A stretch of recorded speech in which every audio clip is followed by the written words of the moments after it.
Assalamu alaikum students. Today we will start our third video of first term preparation. So now we will start. Open your page number 27. From here we will start our third video. Start now. There are the words meaning. Read the following words given in the boxes and use a dictionary to find the meaning. There are the words and their meaning, and for your convenience I have written these meanings of my diary. They are, so you can also note down, which is I ready for you. Words meaning: optimistic, hopeful; obstacle, make things difficult; braille, a system of raised dots used by blind to read and write; silence, no sound; darkness, no light; courageous, brave; prolific, result; graduate, a person who completed education, studies at school and college; deaf and blind, unable to hear and see. So now come on. Next question is which is on also page number 27. The word in the boxes are anagrams. And what is anagrams? For you, I write the definition of anagrams. You also learn it. आपके exercise से पहले मैंने anagram की definition लिखी है, आपने इसको याद भी करना है ताकि आपको आगे एक्सरसाइज करने में आसानी हो. Anagram is a word created by rearranging the letters. Anagram वो लफ्ज़ होते हैं जो कि दोबारा अरेंज किए जाते हैं, उन लफ्ज़ों को, उन हरफों को इन एन अदर वर्ड एक दूसरे लफ्ज़ में. For example, earth can be changed into heart. For example, अगर हम लफ्ज़ अर्थ देखें, वर्ड अर्थ देखें, तो अर्थ के ये जो अल्फ़ाबेट्स हैं, अगर इन अल्फ़ाबेट्स को आगे पीछे चेंज करके लिखेंगे तो ये हार्ट बन जाएगा. हार्ट के जितने भी अल्फ़ाबेट्स हैं, जो लेटर्स हैं, वो सब लेटर्स इस अर्थ के अंदर मौजूद हैं. सो अर्थ को हम दोबारा रीअरेंज करेंगे तो हार्ट बन जाएगा. सेम एज इट इज़ कोई और वर्ड होगा, उसको हम रीअरेंज करेंगे तो एक नया बाहमानी लफ्ज़ निकले. So for your convenience I make it. So now in your book there are given some anagrams words which they उनके जो स्पेलिंग्स चेंज किए हुए हैं, बट हमने इनको अरेंज करके इनको ब्लैंक्स के अंदर लिखना है. आपकी आसानी के लिए मैंने वो जो वर्ड्स थे वो मैंने ब्लैंक्स के अंदर फिल कर दिए हैं. Helen was able to see and hear when she was born. Also given the word from there. And mostly if they are not given the word, you can also write those words which is appropriate that sentence. Next one is Helen became angry when no one understood her, and Selvan dashed to teach her. Next page. Anne was angrily trying to teach Helen. She went to school for the deaf in Boston. Learning to speak was a bigger challenge. Next question number 3 is read the given statement. आपने ये statements पढ़नी है and put a tick on the one that best summarize the central idea of the text. जो Helen Keller का पूरा chapter है, उस पूरे चैप्टर को पढ़ने के बाद आपके सामने ये मुख्तलिफ स्टेटमेंट्स दी गई हैं जो समरी बनाई गई है एक किस्म के उस पूरे चैप्टर की एक लाइन में. जो आपको सही लगती है आपने उस पर टिक लगाना है. So first line is the amazing parents of Helen Keller. Second, how despite some serious challenges, Helen Keller grew up to become one of the inspirational women. Third, Helen Keller and her great teacher. And fourth, Helen Keller graduation. And I think that second is the best, in which जो दूसरी है वो ज़्यादा best है, क्योंकि किस तरह Helen Keller ने अपने सीरियस ज़िंदगी के सीरियस चैलेंजेस को उसने फेस किया, फिर हेलन केलर उनमें बढ़ी और एक इंस्पिरेशनल वुमेन बन के पूरी दुनिया के सामने आई. So I think that is the best summary of the Helen Keller. Question number 4 is read the given statement, circle the correct one. हमने ये स्टेटमेंट्स पढ़नी है और जो स्टेटमेंट सही है उनको हमने सर्कल कर देना है, और मैंने आपके कन्वीनियंस के लिए टिक कर दिया है except circle, but you will circle there. Which of the following statement is true about Helen Keller becoming deaf and blind? इनमें से कौन सी ऐसी स्टेटमेंट है जो सही है उसके डेफ एंड ब्लाइंड बनने में? She fell from a van, she was 2 years old. Second, she was born deaf and became blind after an accident. Third, she had a high fever when she was 19 months old. And fourth, she fell down a flight of stairs at her house when she was 1 year. So the third one is best, and that is also written in the unit. यही unit के अंदर भी लिखा हुआ है कि वो जो थी उसको बुखार हुआ था जब वो 19 साल की थी, तब उसे बुखार हुआ था। Second, in which state was Helen Keller born? Helen Keller कौन सी स्टेट में पैदा हुई थी? और उस स्टेट का नाम था Alabama. Next, which of the following is the first word Helen Keller learn to spell? सबसे पहला वर्ड आपके सामने जो 4 वर्ड्स दिए गए हैं इनमें से कौन सा ऐसा वर्ड था जो हेलन केलर ने सबसे पहले बोला था? That is doll. Helen Keller attend a blind school. Helen Keller ने एक ब्लाइंड स्कूल अटेंड किया था, वहाँ पे दाखिल हुई थी। In which of the following cities was it located? और वो स्कूल इन जो शहर 4 दिए गए हैं इनमें से किन शहरों के अंदर था? शहर के अंदर था, and that is Boston. Next one, Helen Keller attend a blind school. Okay, we have already done that. Which of the following famous inventor help Helen Keller? आपके सामने 4 फेमस इन्वेंटर्स के नाम दिए गए हैं। इनमें से किस फेमस इन्वेंटर ने, मशहूर इन्वेंटर ने, जो ईजादकार था, उसने हेलन केलर की मदद की थी? And that is Alexander Graham Bell. So come on page number 29 page number पे आए, वहाँ पे books and year of publications. For your convenience I write there the name and their dates.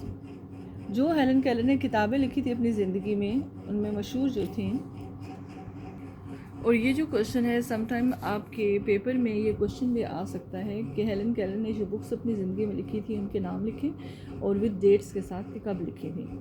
सो आपकी आसानी के लिए मैंने इन सारी बुक्स के नाम सर्च करके मैंने लिख दिए हैं। You can also note down and learn it. The story of my life 1903 जो 1903 में लिखी।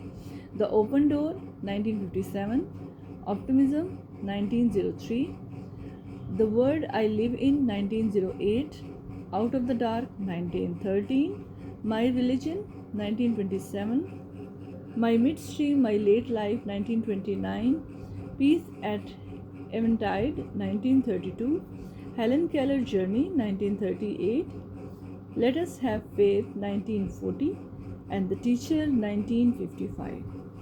Next question is use of language. Now reflexive pronoun. Reflexive pronoun कौन से वर्ड्स होते हैं? सम प्रोनाउंस, कुछ प्रोनाउंस ऐसे होते हैं जो refer back to the subject of the sentence. जो जुमले के अंदर जो सब्जेक्ट होता है उसी को दोबारा जाहिर कर रहे होते हैं उस जुमले के अंदर। For example, they are called reflexive pronoun, उनको रिफ्लेक्सिव प्रोनाउन कहते हैं। आपके सामने एक एग्जाम्पल दी गई है, आयशा टॉज हर सेल्फ। अब इस जुमले के अंदर आयशा ने अपने आप को ही मुखातिब किया हुआ है। जब सब्जेक्ट अपने आप को, लाइक आयशा सब्जेक्ट है और वो मुखातिब कर रही है अपने आप को ही, तो वो उसको हम कहेंगे रिफ्लेक्सिव प्रोनाउन। हर सेल्फ जो होता है वो रिफ्लेक्सिव प्रोनाउन होगा क्योंकि वो अपने बारे में बात कर रही है।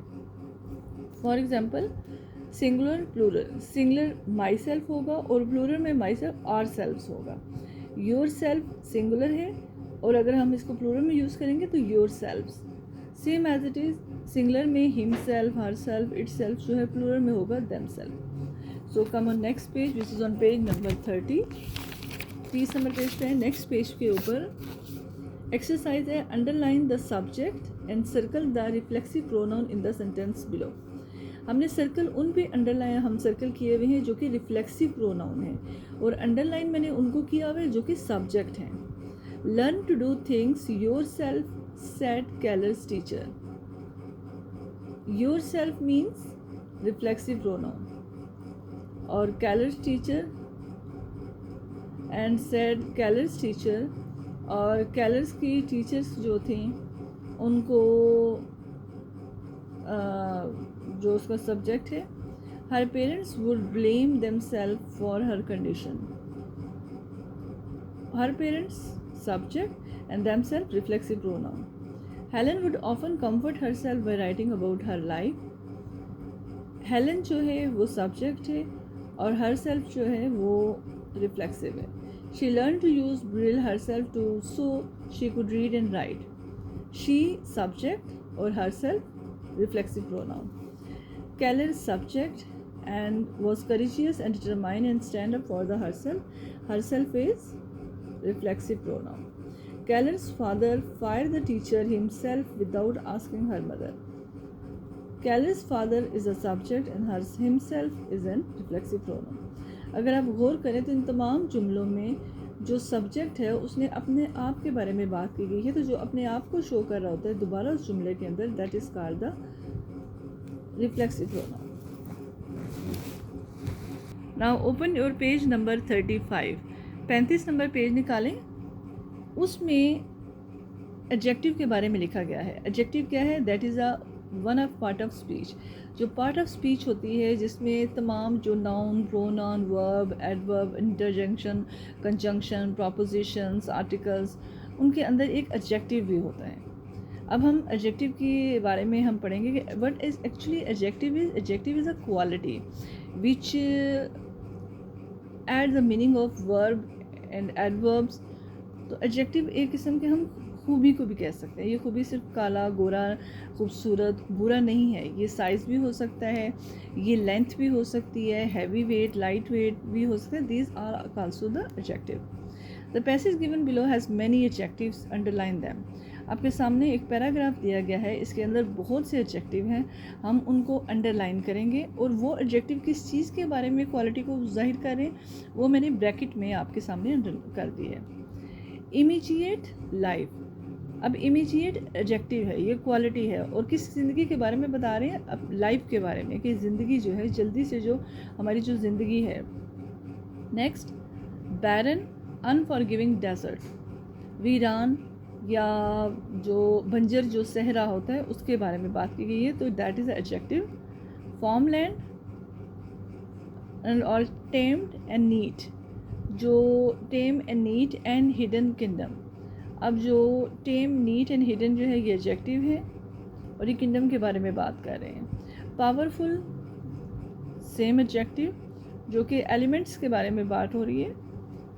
एलिमेंट्स भी, पावरफुल एलिमेंट, ये एक ही वर्ड है जो मजबूत जो एलिमेंट्स होते हैं मैजिक के बारे में. Next one, traditional.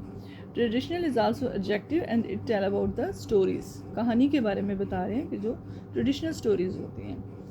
अर्थी, earthy places. Earthy is the adjective and places उनके बारे में. Wild roots, wild adjective and roots जड़ें.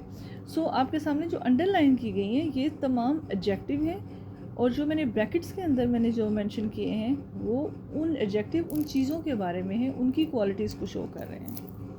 So now come on page number 37. Find the following words in the story and match them with the correct meaning. For your convenience, I have written all the answers of these.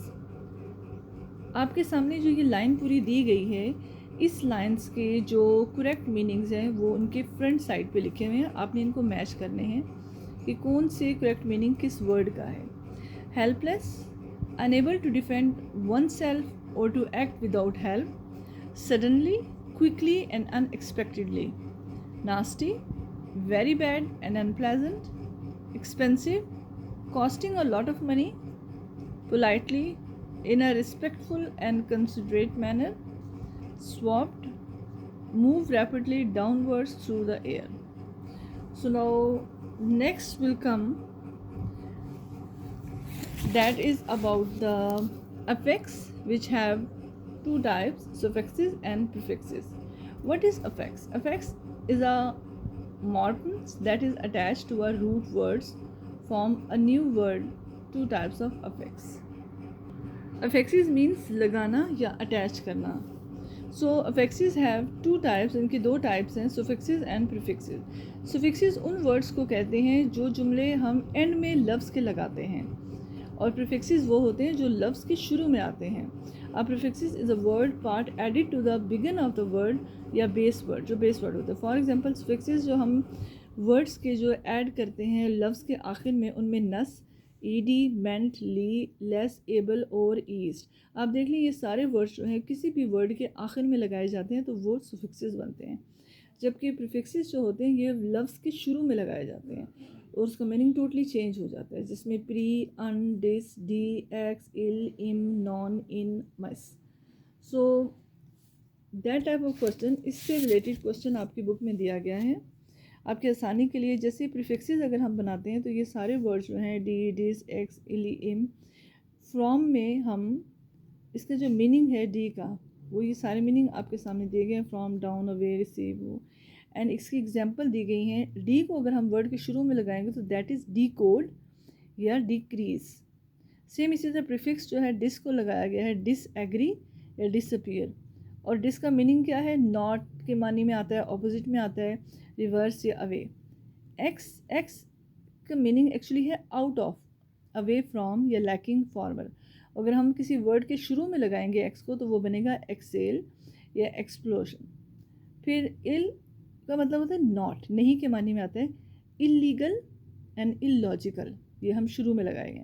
Same इसी तरह इम का meaning है not या without, तो इम हम लगाएंगे इम्पॉसिबल या इम्प्रॉपर वर्ड बनता है। सेम इसी तरह हम जो आपके सामने अगर हम अफेक्सिस की देखें तो अफेक्सिस की जैसे मैंने आपको बताया था कि अफेक्सिस वो वर्ड होते हैं जो ऐड किए जाते हैं किसी भी लफ्ज़ के आखिर में, जैसे नेस, इड, मिंट। सेम इसी तरह ये आपके सामने ग्राफ बनाया गया आपको समझाने के लिए। सुफिक्सेस हमारे पास पहला लफ्ज़ है एबल।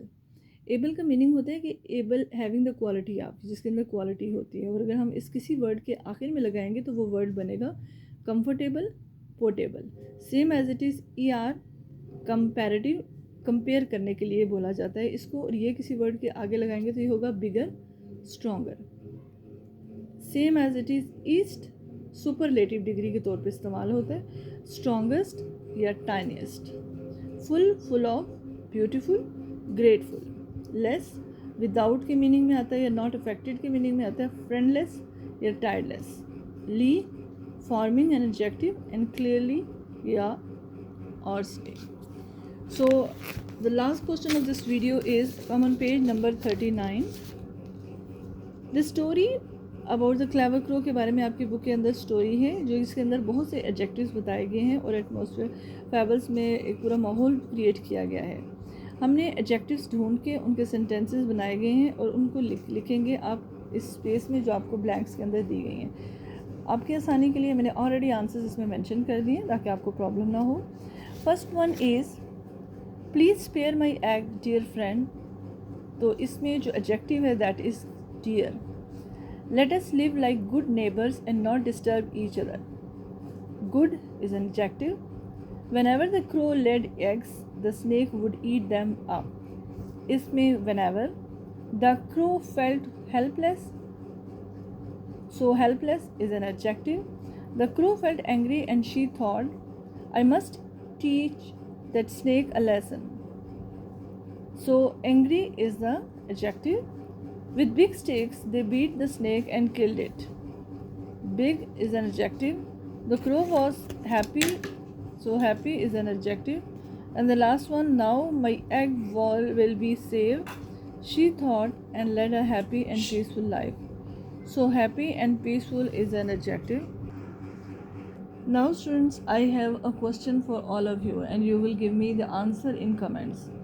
आप लोगों से एक सवाल इसी वीडियोस के बारे में मैं पूछना चाह रही हूँ कि जो मैंने फ़र्स्ट टर्म सिलेबस के हिसाब से जो वीडियोस मैंने डाली हैं वो वीडियोस, पहली दो जो वीडियोस मैंने बनाई हैं वो पूरी की पूरी जो है वो मैं इंग्लिश में एक्सप्लेन भी कर रही हूँ, बट इस वीडियो में मैंने उर्दू का इस्तेमाल भी किया है ताकि आपकी आसानी के लिए वो बच्चे जिनको समझ नहीं आ रही या प्रॉपर तरीके से उनको उर्दू में मैं समझाऊं ताकि उनके लिए आसानी हो। अब आप लोगों ने मुझे बताना है कि मैं जो पहले मैंने वीडियोस डाली हैं मैं थॉरली पूरी वीडियो इंग्लिश में मैं एक्सप्लेन करूं या मैं उर्दू में भी also I will explain that, इसको उर्दू में भी एक्सप्लेन करूं। तो मुझे आपके आंसर्स मुझे कमेंट में आप अपने मुझे राय लिख के भेजें ताकि जो नेक्स्ट वीडियो है मैं उसके मुताबिक बनाऊँगी। Thank you so much. अल्लाह हाफिज़।